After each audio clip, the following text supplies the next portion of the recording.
Okay, here's another poetry lesson about enjambment, this time featuring William Shakespeare.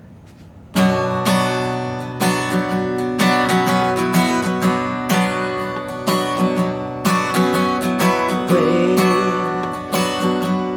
from your sleep, drying up your tears. I already did one video about enjambment where I used a Vampire Weekend song to illustrate it. Enjambment is when a poet writes a line and then cuts off that line. But then the idea or the sentence continues on the next line, and if it's used well, it can create all kinds of interesting double meaning. One of the best examples in all of Shakespeare, the opening lines from the play Richard III. Now is the winter of our discontent, made glorious summer by this son of York. Now we hear that opening line from Richard, and we understand that right now he's not happy. He's far from content. He's a malcontent.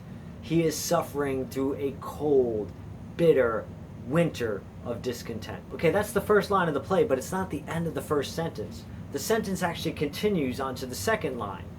Now is the winter of our discontent made glorious summer by this son of York. Okay, what he's talking about there is how his brother has just ended the Civil War. And now the devastation of the Civil War has now changed to this pleasant summertime situation where the country is once again united. Here's what I find interesting about that opening sentence. We hear the first line and we hear now is winter. That sounds like the first complete sentence, but the sentence actually isn't over. Now is the winter of our discontent made glorious summer by this son of York. In other words, the subject of that sentence isn't the word now. The subject is actually winter. The verb is actually is made, and the predicate is summer. So the actual sentence is winter is made summer. Now, we hear the first line, now is the winter of our discontent, and we think it's winter. But when we listen to the whole sentence, it actually has the complete opposite meaning. Winter is now made summer. In other words, now is summer. But this double meaning is exactly what Shakespeare intends for us to hear. He wants us to understand that Richard himself is a cold, bitter, angry, malcontented man. He's suffering through this cold winter time. Whereas the political situation of the play in general, England has just emerged from this bitter civil war into a pleasant time where the country is now united. Of course, Richard is here to ruin all of that. The next play I want to mention is Romeo and Juliet. We have a couple of good examples of enjambment from this play. One created by Mercutio and Romeo together. They're talking about dreams, and Mercutio wants to make the point that you can't trust dreams. They're fantasies. There's nothing true about the dreams. Dreamers often lie in bed asleep while they do dream things true. So Mercutio says, dreamers often lie, meaning your dreams aren't true. They're not telling you the truth. They're fantasies. But then Romeo picks up on that word lie and he twists the meaning of it. He uses it to mean lie in bed while you're asleep.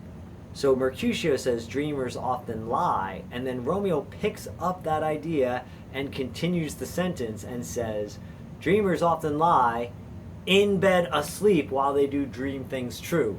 Again, Romeo's complete sentence has the exact opposite meaning of the original sentence intended by Mercutio.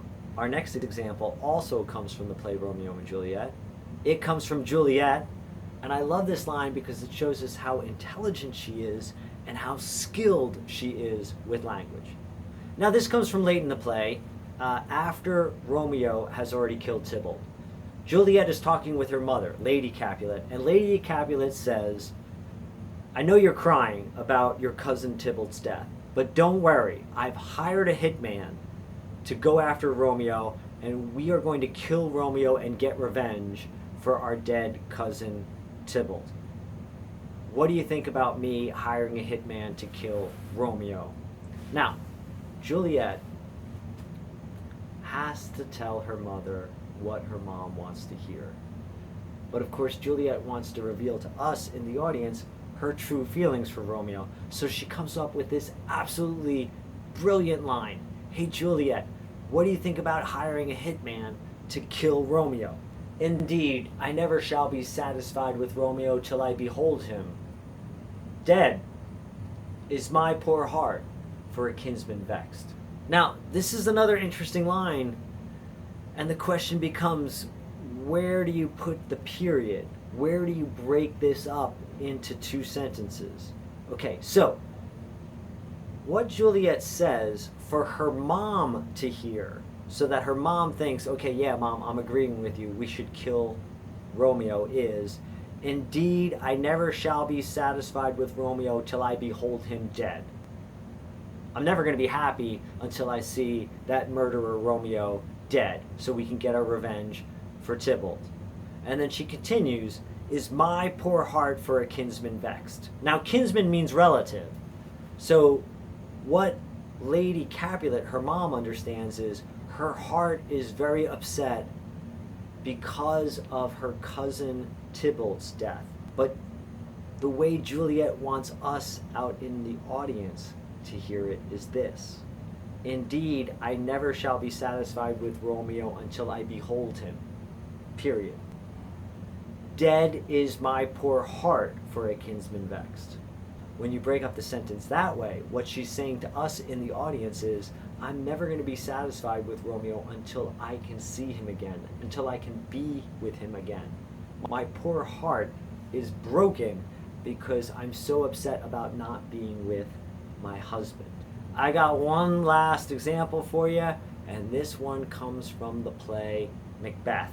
In this soliloquy, Macbeth is debating whether or not he should murder King Duncan and take his crown. If it were done when 'tis done, then 'twere well. It were done quickly. Okay, that line from Macbeth. How would you read the first line? If it were done when 'tis done, then 'twere well. What does that mean?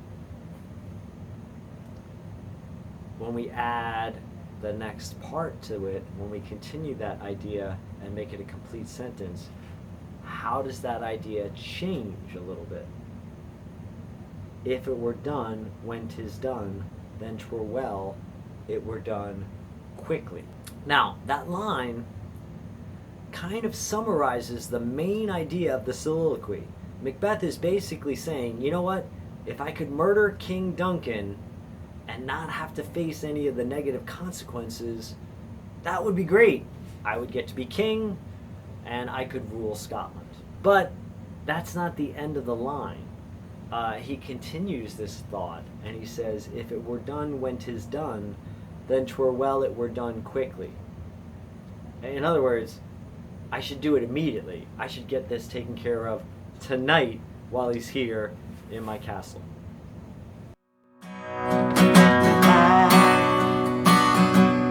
And get your